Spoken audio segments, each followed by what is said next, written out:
Berbalik, Yuan Hong mundur lagi dan lagi seolah-olah dia melihat hantu.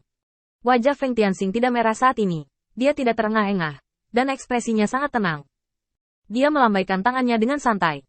Terima kasih. Jika ada waktu berikutnya, aku akan berlari denganmu di pundakku. Kecepatanmu terlalu lambat. Seluruh wajah Yuan Hong membeku. Dia menatap Feng Tianxing dengan tatapan kosong, seolah-olah dia sedang melihat monster. Dia baru saja meledak dengan semua kecepatannya, hanya untuk membuat Feng Tianxing jelek. Tapi sekarang, Feng Tianxing berdiri di sana dengan tenang seperti orang normal, tapi dia sudah kehabisan napas karena kelelahan. Selain itu, Feng Tianxing mengikutinya sepanjang jalan, tidak hanya untuk mengawasi jalan, tetapi juga untuk berhati-hati terhadap gerakan kecilnya, yang jauh lebih sulit daripada dia. Meski begitu, Feng Tianxing masih bisa tiba pertama kali, dan napasnya masih stabil. Yuan Hong benar-benar tercengang. Kamu, bagaimana kamu melakukannya? Feng Tianxing mengabaikannya, hanya menepuk-nepuk pakaiannya, lalu masuk ke toko. Membeli budak manusia adalah ide yang sudah lama dimiliki Feng Tianxing. Umat manusia masih terlalu tersebar.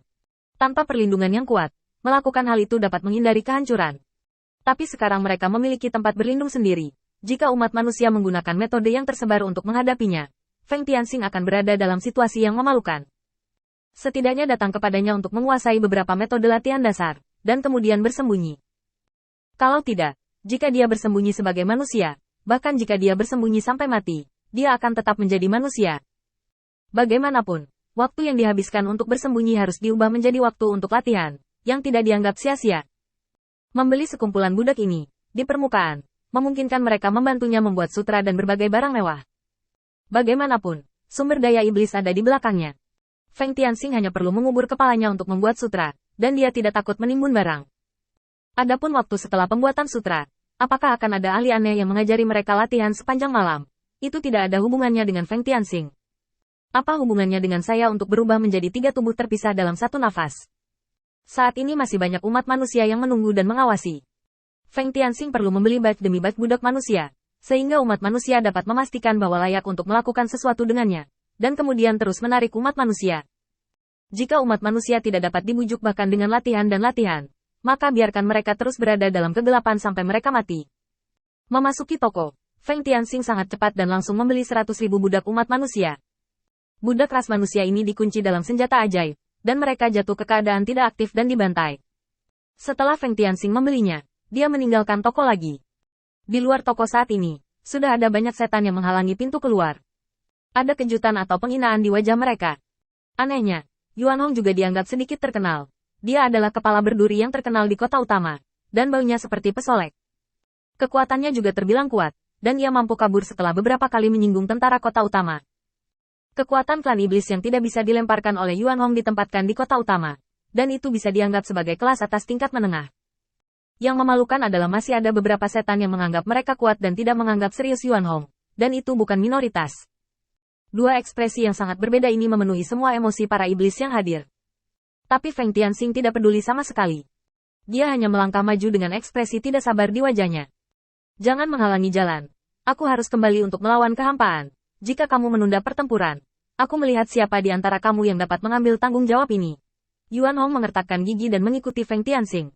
Berhenti bicara omong kosong. Aku tidak bisa mengalahkanmu, jadi aku akan melakukan banyak hal denganmu. Ketika aku bisa menghancurkanmu, aku pasti tidak akan menunjukkan belas kasihan. Saat kata-kata kejam seperti itu dilontarkan, wajah Yuan Hong penuh amarah. Dia terlalu banyak kehilangan muka kali ini.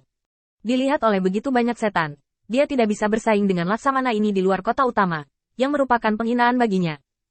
Feng Tianxing tidak marah pada kata-kata Yuan Hong, tetapi malah bertepuk tangan. Benar. Kamu, Yuan Hong, sekarang dianggap sebagai iblis pemberani di kota utama. Aku akan memberimu kesempatan untuk membunuhku. Selama kamu bisa mengalahkanku, aku akan menerima tantanganmu. Tapi aku juga mengucapkan kata-kata jelekku pertama, jika menyerang kekosongan pada saat ini, jika Anda memiliki rasa takut sedikit pun, atau jika Anda tidak mematuhi perintah, saya akan tetap membunuh Anda.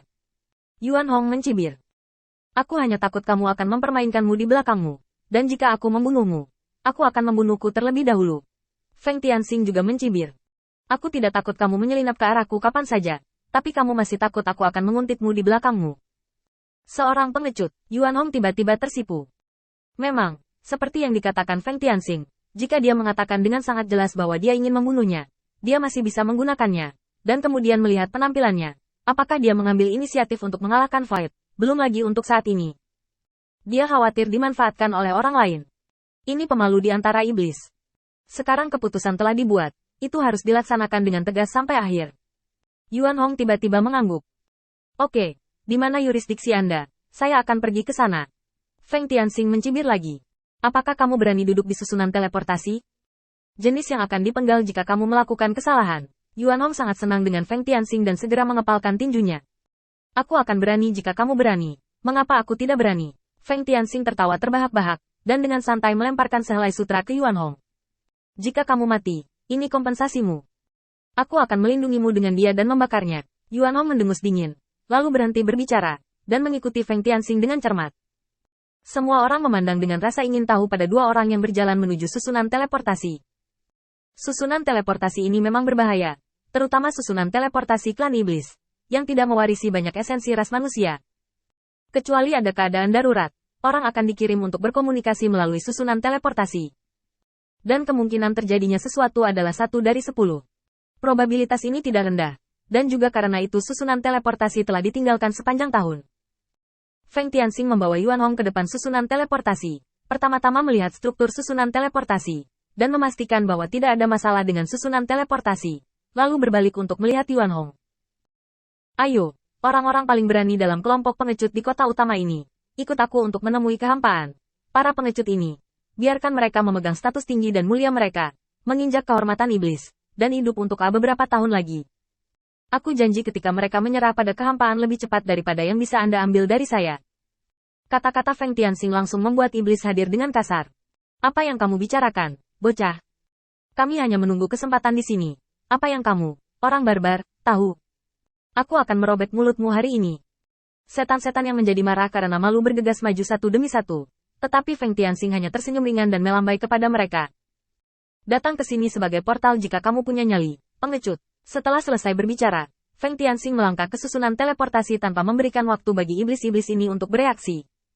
Yuan Hong menggertakkan giginya dengan keras, dan juga masuk ke susunan teleportasi. Mulutnya terlalu bau. Aku harus membunuhnya dengan tanganku sendiri.